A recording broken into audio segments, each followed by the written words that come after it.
Hi, this is Mike Messier, and this is a kind of a co-promotion of myself and William Summer of the Doomer Bloomer podcast, and subscribe to Mike Messier YouTube channel. So depending on whether you're watching us here on Subscribe to Mike Messier YouTube channel or listening to Will's typical outlets of the podcast, Doomer Bloomer podcast, of which I was a guest on a few months ago, you'll either be hearing us and seeing us or just hearing us. William, how you doing today, buddy? Good. I just actually got back from a camping trip. Been trying to de-stress, decompress, and get my self-care back in order so I can perform and be at my best for the coming months here. Yeah, and what's cool, Uh, man, is that yeah, go ahead. And I was what's cool, just you've good. been doing the Doomer. I've been doing it for almost 2 years straight now.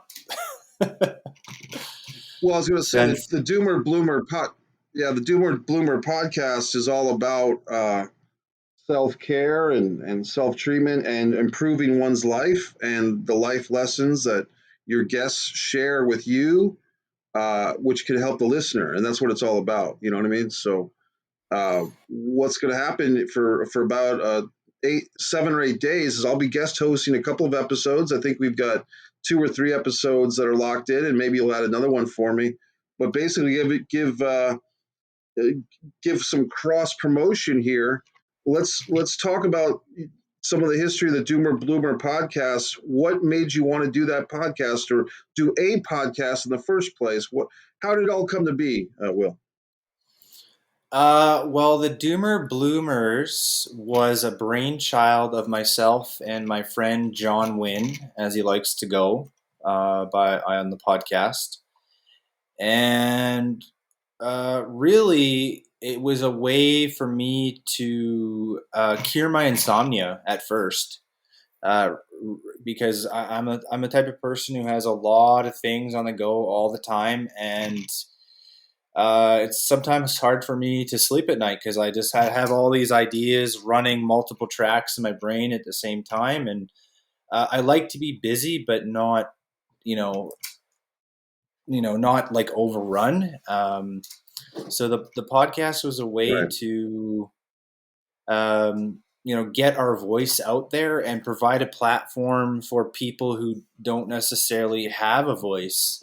The unstated mission is to talk about the hero's journey and find the doomer bloomers out there who are maybe in a darker or a not so great place, but just need a little bit of tools and help and support to get on the other side to becoming a bloomer.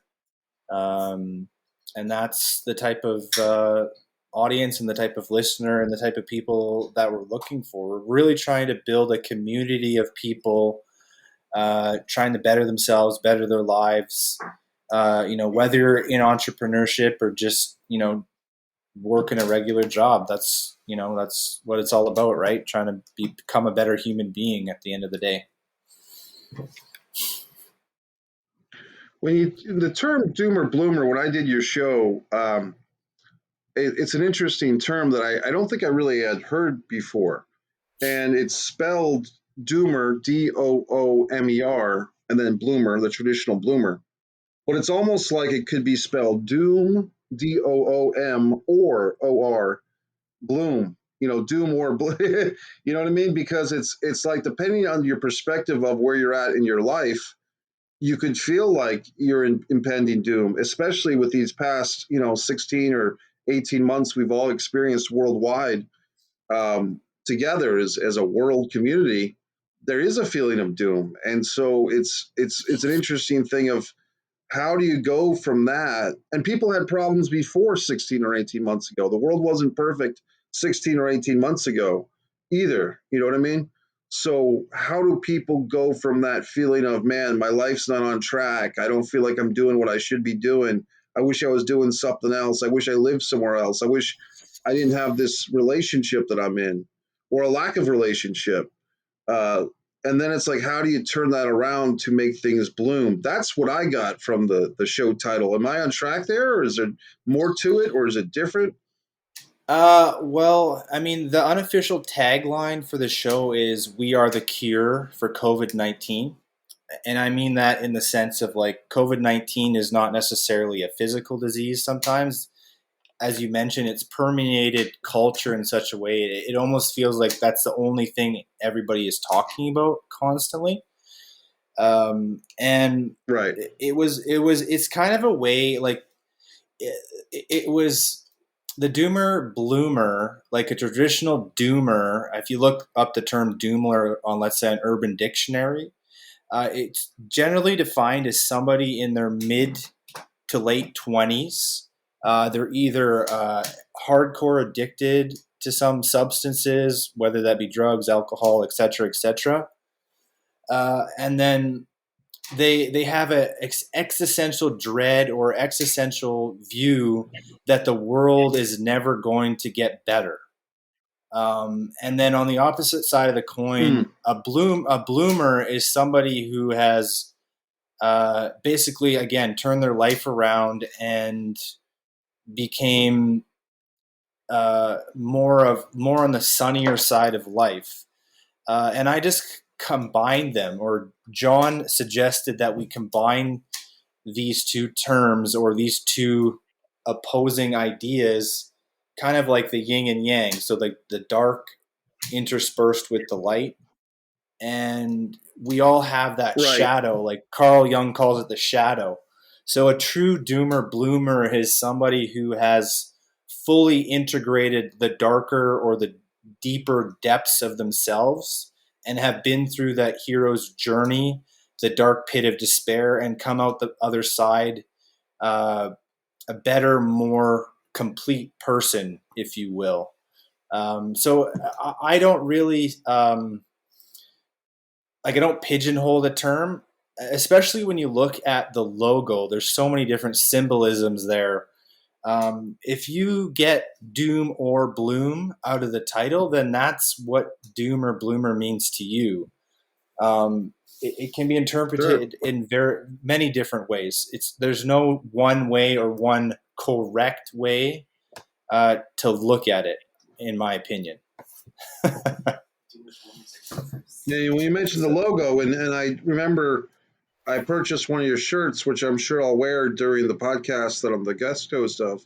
That's the other reason, folks, while we're doing this kind of cross promotion, because like I said, I'll be Will's going to take a week off or so, and I'm going to guest host some episodes. I believe we have a podcaster herself, Amanda, will be on one of the shows that I'll be guest hosting, and another gentleman. So I'm looking forward to this and keeping the spirit of the show going. Um, and Will, you mentioned the insomnia thing. Is that something you're still dealing with? I don't know if you want to talk about that, but I know a lot of people suffer from that. I've had some Uh, bouts of it, not prevalent, but I know what you're talking about. yeah, I occasionally go through bouts of insomnia. It's better now since I've been medicated uh, for my bipolar disorder. But Mm, right. I still go through occasional periods where I don't sleep very well or sleep very much. I'm kind of a light sleeper to begin with. But lately Yeah. things have calmed down. But you know, as like I say, I'm a big proponent of the Tao Te Ching, and there are calms and then there are storms, and we're always cycling through calms and storms, right? We don't ever cure life; like life is managed, and Mm. we don't get rid of problems. We just get better problems, in my opinion. I like that. That's a great line. That's a So, great line. It, uh, that reminds me of "Mo Money, Mo Problems," which was, I think, a Big Papa, Notorious B.I.G. song or something. mhm. But I think about the sleep thing. Although insomnia, it's definitely a serious issue. I have times when my sleep cycle will be off. I'm kind of going through that now when I'm up till 4 or 5 in the morning. and then I'm waking up at like 10:30 or 11 in the morning. So I'm getting somewhere between 5 and 6 hours of sleep as opposed to 8 hours of sleep.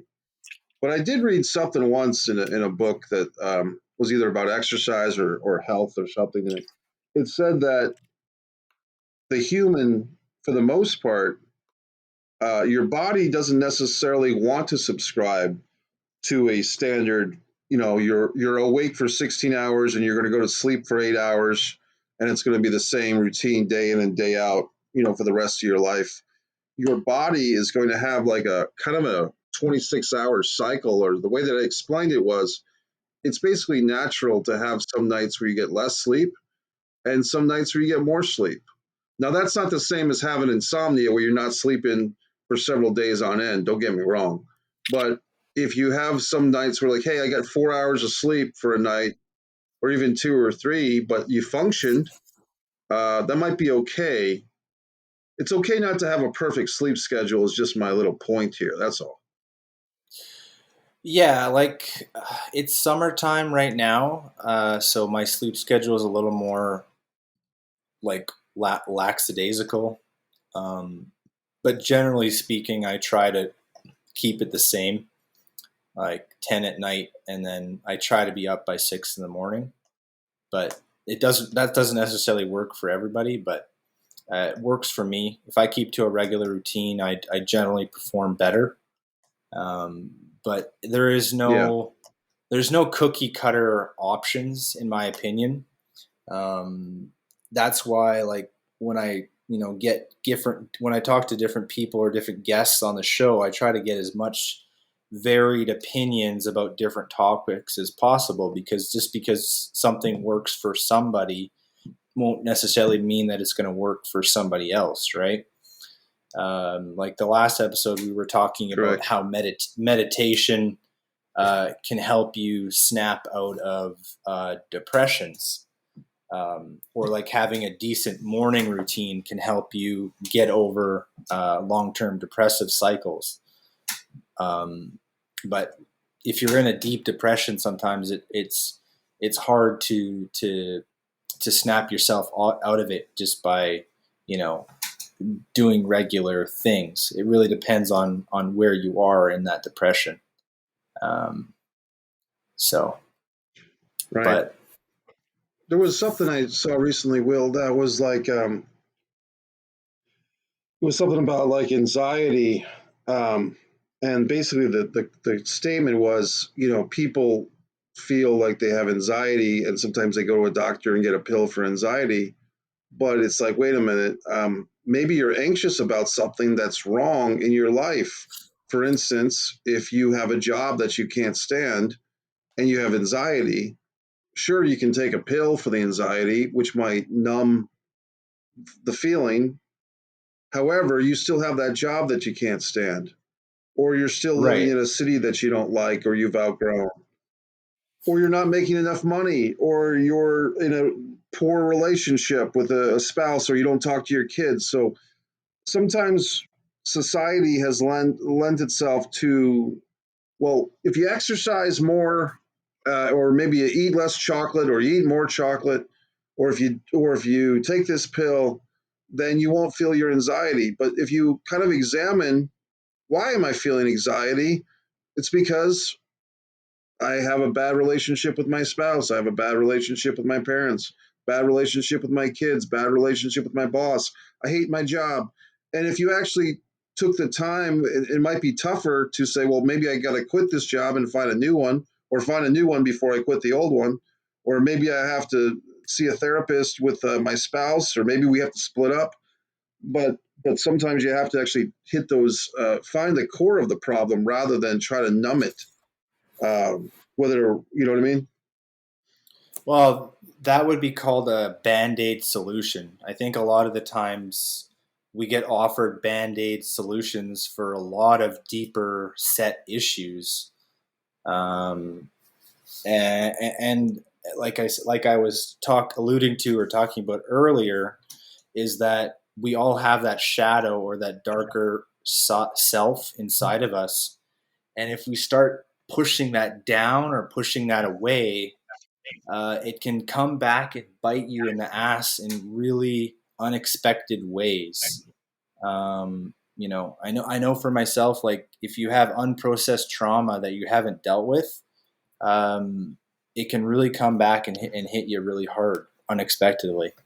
Um, so it's better, like you said, to actually face your problems, even though Right. it may be hard, in the moment. It may be hard on the day to day, but it's just like anything. I mean, how do they make better steel? They keep forging it by fire until it gets tempered, right? And as a human being, Yeah. we're not designed to just stand by and rust, right? You have to keep tempering yourself. You have to try and at least make an effort to improve and get better, right? And it doesn't happen overnight. It's not an overnight process. It's just like I have these issues with my spouse, or I have these issues with depression. It's not like you just flip a switch, the next day you're fine, right? It's a gradual, Mm.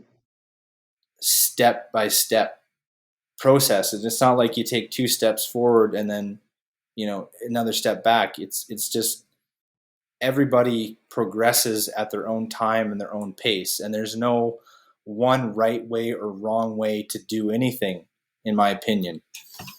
So it's all individual. You mentioned, although it's individual, but you mentioned a partner, a friend, John. Could you tell Mm-hmm. me more about your friendship? And did you guys meet in school? Were you guys childhood friends? And what's his contribution to the show? And if you want to send a shout out to him or see how he's doing, please go right ahead. I met John in 2011, so in September it'll be 10 years ago. I met John when I was doing a exchange program in Quebec, and the other side of Canada. I was learning French and teaching English, and then he came into our friend group because he was dating one of the girls in the program, and then we just kind of bonded over um, just like ideas, business ideas, life experiences, and he was just genuinely like a genuine person, like a very just like candid, to the point. Like, this is my life, and this is who I am. Accept me or don't. He's kind of a no bullshit, no Mm, BS kind of individual. And we kind of just kept that spark a of a straight shooter, friendship. as they say. Yeah, like we just kind of kept that spark of a friendship going. He like I went back and seen him a couple times, or at least once, in Quebec after I moved away, and then he ultimately moved out west to Vancouver around 2015, to pursue more business opportunities out west. Ultimately, he ended up in Edmonton, Alberta, and then I kind of, well, I wouldn't say like I twisted his arm. He was quite interested in starting a podcast.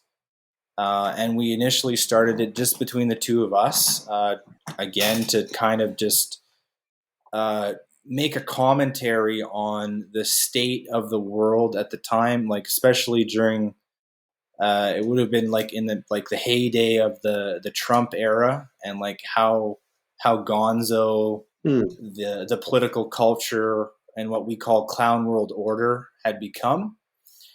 And and we were right. basically saying collectively that it's okay to be a moderate person. You don't have to be an extreme left person, and you don't have to be an extreme right person. It's okay to have a more nuanced opinion on things and take the individual events or the individual uh, consequences in stride and make an informed opinion without bringing extreme left ideas or extreme left extreme right ideas, and then there just, there doesn't seem to ever be a proper discourse or discord on any topic anymore. It's like you're either labeled as an extreme left person or an extreme right person, and your Facebook feed has just become an echo chamber of your existence. With the Doomer Bloomer Right. podcast, like, and he's the one who came up with the name, because he would have classically defined himself as a doomer in his mid 20 period, late 20 period, and both of us, and I can't really speak for all of his experiences, but it's been kind of a rough road for himself and myself to kind of get where we're going. But like I was saying earlier, you're tempered, or you're forged or made stronger by that temperance throughout your life's path. And I would consider John one of my closest and most trusted friends. He's kind of taken a bit of a step back from the podcast just because he wants to focus more on his business, which I respect. But he is also the type of person that once he comes back and wants to be more creative, he will put his heart and soul into whatever he's doing. So he's just generally, like you Well, that's said, a he's great just testimony to friendship, man. yeah. Probably gonna give him a call tonight. Actually, see what he's up to. He just celebrated his birthday, so I should wish him some birthday wishes. So. We'll wish him a happy birthday. And I think it's interesting is here I am in the United States. You guys are up in Canada, and for many Americans, Canada is kind of a mystery.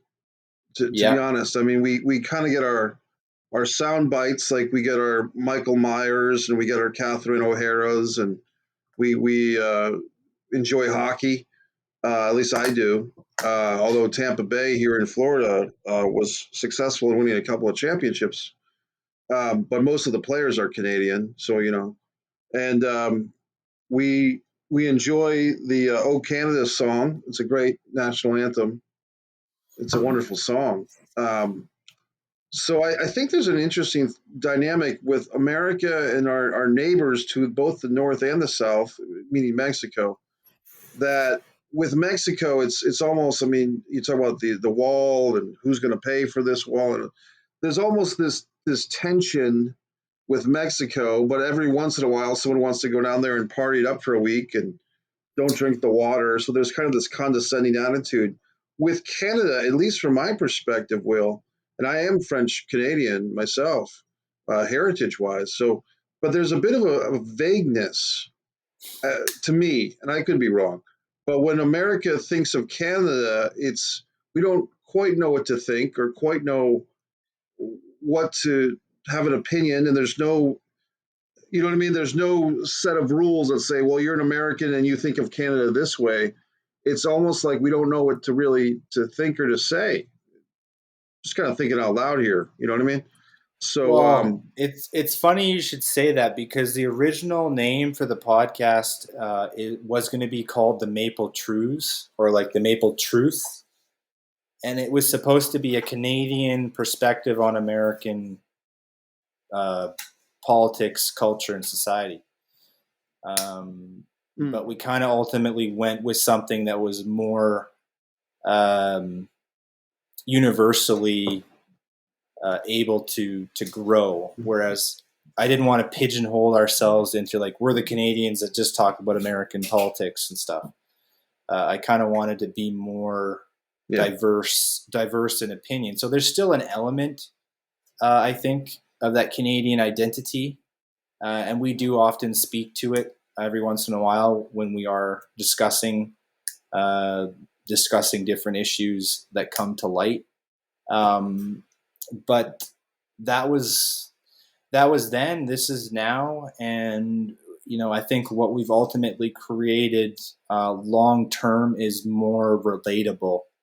I think everybody goes through periods of darker, less vibrational wise, less energy, a deeper, darker energy. It's not to say that it's bad energy. It's just a different energy, and you have to acknowledge it and use it in a different way than you would be it if you're at a higher or a lighter vibrational frequency. They're just energies, but they're equal and opposite to each other. So that's how I kind of view the dichotomy, or the contrast, if you will, in the long term.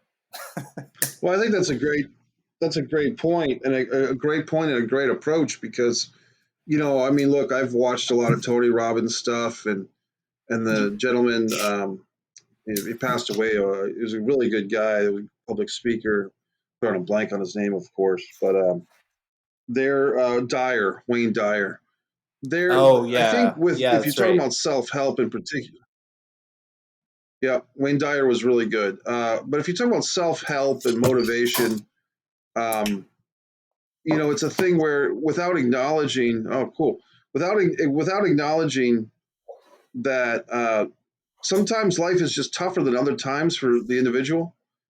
Mm-hmm. And if you can't just say, hey, look, the next 6 years or the next 2 years may not be the easiest time of my life, or this might be the tough time, or I'm going through a tough time and I don't want to.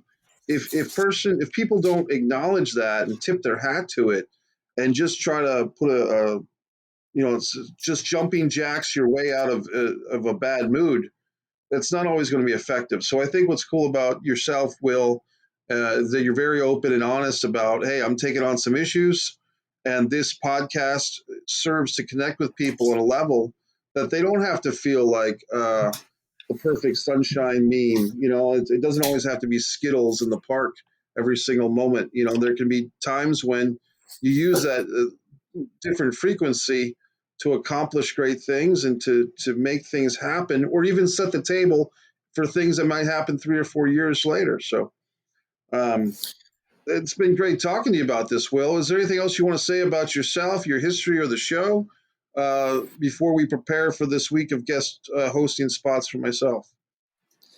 I just want to say that if you are listening on YouTube or any of the other platforms, Spotify, Apple, or Google, we're basically on all the platforms. We're very approachable. You know what I mean? I don't do this in a Right. vacuum just to hear my own voice. I'm really the main reason, or the main purpose, if there is, a purpose to all of this, is to connect with real people in real life doing real things, in all different diverse niches, industries, and backgrounds. I'm on Twitter, the Doomer Podcast, on the Facebook and Instagram, and we have a Discord server set up as well. It's free. There's lots of resources in the Discord server for people to check out. If you're trying to start your own podcast or start your own YouTube channel, there are also resources you can check out on the Doomer Bloomer website.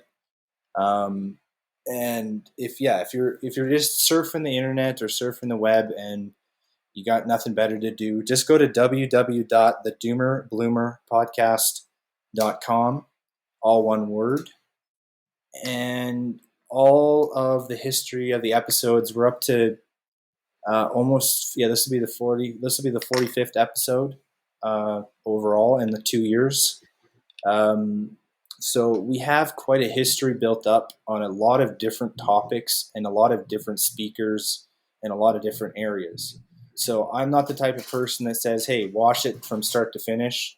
Kind of choose your own adventure. I mean, because that's what Right. life is. It's not about following exactly in the footsteps of somebody else. It's about connecting the dots in your own life and choosing the path that works best for you, and then maybe taking on some of the benefit of mistakes of others to ultimately become, like I said, a more integrated person of the shadow realm and the light. So we're not just like not an incomplete person. We're a person who shows up, who is real, who is genuine. Whether you're going through a bad, shitty period or not, um, I'm always approachable, and ready to be of service. That's what I really have to say. Well, Will, it's been a pleasure talking to you, man. Enjoy your week off. I'll be happy to take these co-hosting or guest hosting spots. I'm looking forward to meeting the guests and keeping the momentum going. And of course, you do have that T-shirt store. So if people are intrigued by the design you mentioned, how do they find the T-shirt with the logo on it? I believe the link is Teespring at Doomer Bloomers. I will put a link to it into the description of all the videos, so it'll be like prominent if Cool. you're on the website or on any of the platforms. It's the first thing you'll be able to see. All right. Will Summer, man, so good to talk to you again, buddy. And thank you for those that have watched this on Subscribe to Mike Messier YouTube channel, those that have listened to it on Doomer Bloomberg podcast. Mike Messier saying thanks for me and Will. And we look forward to having a great couple of guest host podcasts. Thanks, Will. Looking forward to it, buddy. Cheers.